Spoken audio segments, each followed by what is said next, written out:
हम सीख रहे हैं यूज़ ऑफ अपोस्ट्रोफीज़ के मुतालिक, यानी अपोस्ट्रोफीज़ का इस्तेमाल जो कि होता है एक पंक्चुएशन का निशान, जिसे लाइन के ऊपर ज़रा ऊपर करके इस तरह से लिखा जाता है। इससे पिछली वीडियो में हम सीख रहे थे कि किस तरह से जब आपने ये बताना हो कि कोई एक चीज़ दो लोगों की इकट्ठी मलकियत है, यानी दो लोग एक साथ उस चीज़ के मालिक हैं। जैसे कि हमने अहमद एंड आसिम स्कार की एग्जांपल को देखा। फिर इसके बाद हमने ये भी सीखा कि अगर दो लोगों का एक साथ जिक्र हो जो कि एक ही चीज़ के मालिक हो, लेकिन उनमें से सिर्फ एक शख्स का असल नाम इस्तेमाल किया जा रहा हो जबकि दूसरे की जगह सिर्फ प्रोनाउन इस्तेमाल किया जा रहा हो, तो ऐसी सूरत में क्या किस तरह से अपॉस्ट्रोफी के निशान का इस्तेमाल किया जाता है। इसमें हमने सीखा था कि जिस शख्स का नाम इस्तेमाल किया जा रहा हो तो उसे उस नाम को पहले लिखते हैं और उसके साथ अपॉस्ट्रोफी और एस का निशान लगाया जाता है। इसके बाद जो दूसरा शख्स है जिसके नाम की जगह कोई प्रोनाउन इस्तेमाल किया जा रहा हो तो फिर उसे दूसरे नंबर पर लिखा जाता है और उसकी जो फॉर्म है वो एक पोजेसिव एडजेक्टिव की होनी चाहिए, जैसे कि अल्फाज होते हैं माई, योर, हर, आवर और देयर। तो इस तरह से जब दो लोगों का जो नाम है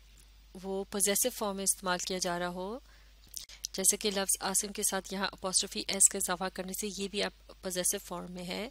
तो इस तरह से यहाँ दो चूंकि दो पोजेसिव्स हैं तो अब इन्हें हम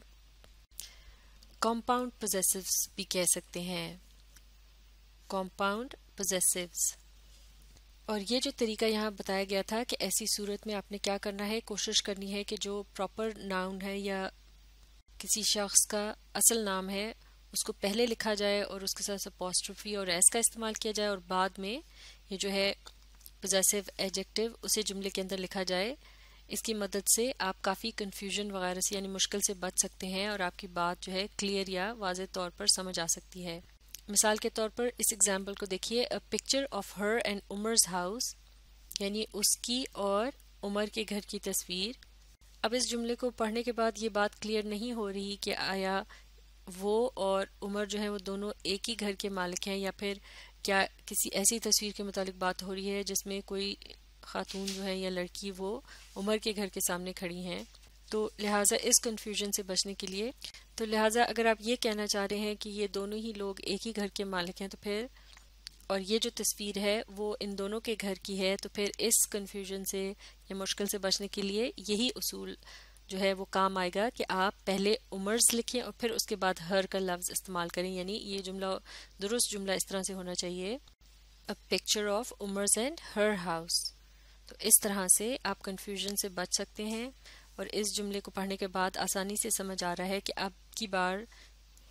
ये कहने की कोशिश की गई है कि ये जो तस्वीर है वो उमर और उसके घर की है, यानी वो दोनों ही उस घर के मालिक हैं। अब इस मौका पर एक और अहम नुक्ते को भी समझना बहुत ज़रूरी है और इसे समझने के लिए हम इस एग्जाम्पल को देखते हैं। Umar's and Asiya's homes are both lovely. इसका मतलब है they don't own the homes jointly, यानी इस जुमले का मतलब है उमर और आसिया जो है उनके जो घर हैं वो बहुत खूबसूरत हैं। यहाँ आप देख सकते हैं उमर के बाद अपॉस्ट्रोफी एस का इस्तेमाल किया गया है, इसके बाद आसिया के बाद भी अपॉस्ट्रोफी और एस का इस्तेमाल किया गया है और उनके घरों के मुतालिक बताया जा रहा है कि वो दोनों ही के घर जो है वो बहुत खूबसूरत हैं। इसका मतलब है they don't own the homes jointly, यानी वो जो घर है वो दोनों मिलकर एक ही घर के मालिक नहीं हैं बल्कि उन दोनों के घर जो है वो अपने अलग अलग घर हैं। यानी अगर दो लोगों का एक साथ जिक्र एक जुमले के अंदर मौजूद हो और किसी चीज़ के मुतालिक बताया जा रहा हो जो कि उन दोनों की इकट्ठी मलकियत ना हो, यानी वो दोनों मिलकर उसके मालिक ना हो बल्कि वो चीज़ अलग अलग उनकी अपनी अपनी हो, तो इस सूरत में आप क्या करेंगे, दोनों ही के नामों के साथ अपॉस्ट्रोफी और एस का इस्तेमाल करेंगे, यानी अपॉस्ट्रोफी और लेटर एस का इजाफा करेंगे। लेकिन जैसे कि इससे पहले हम सीख चुके हैं, जब आपने एक ही चीज़ को दोनों की या फिर एक से ज़्यादा चीज़ों को आपने दो लोगों की इकट्ठी मलकियत बताना हो, यानी वो दोनों लोग जो हैं मिलकर उन चीज़ों के मालिक हैं। जैसे कि इस जुमले में हम देख सकते हैं Umar and Asiya's homes are both lovely. यहाँ हमने क्या किया, पहले नाम के बाद अपॉस्ट्रोफी और एस का इस्तेमाल नहीं किया, सिर्फ दूसरे नाम के आखिर में अपॉस्ट्रोफी और एस का इजाफा किया गया है। इस उसूल को हम पहले भी सीख चुके हैं जब हमने किसी एक चीज़ के मुतालिक बताना होता था कि दो लोग उसके एक साथ मालिक हैं तो हम सिर्फ दूसरे शख्स के नाम की जगह अपॉस्ट्रोफी और एस का इजाफा करते थे। तो यहाँ भी कुछ ऐसा ही है, लेकिन अब की बार सिर्फ यहाँ एक से ज़्यादा चीज़ों का जिक्र है, लेकिन इस सूरत में भी हमने उसी रूल को अप्लाई किया है। तो Umar's and Asiya's homes are both lovely, इससे क्या मुराद है, यानी उमर और आसिया के जो घर हैं वो बड़े ही खूबसूरत हैं, यानी उन घरों के जो मालिक हैं वो उमर और आसिया दोनों एक साथ मिलकर हैं, यानी वो इकट्ठे उन घरों के मालिक हैं। जैसे कि यहाँ लिखा है the homes belong to both of them. तो ये जो दो एग्जाम्पल्स हैं ये किस तरह से एक दूसरे से मुख्तलिफ हैं। इस पहली एग्जाम्पल में हमने उमर्स और आसियाज दोनों ही के लिए पोजेसिव फॉर्म का इस्तेमाल किया है, यानी जबकि इस जुमले में उनके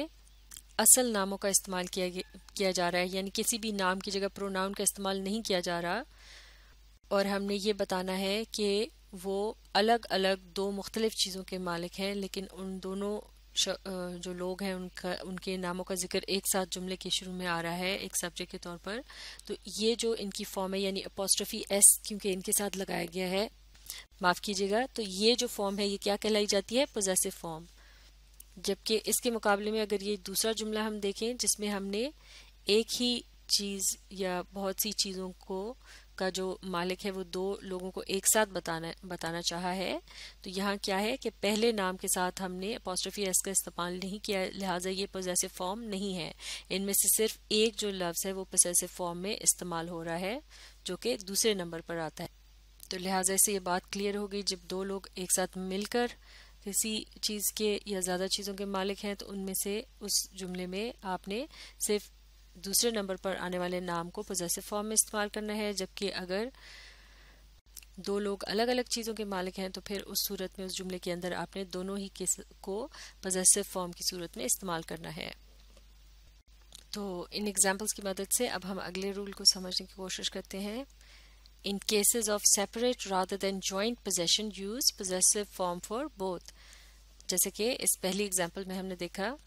जिसमें हमने सेपरेट पोजेशन यानी अलग अलग मलकियत बताने की कोशिश की, तो इस केस में हम क्या करेंगे, हम दोनों ही के लिए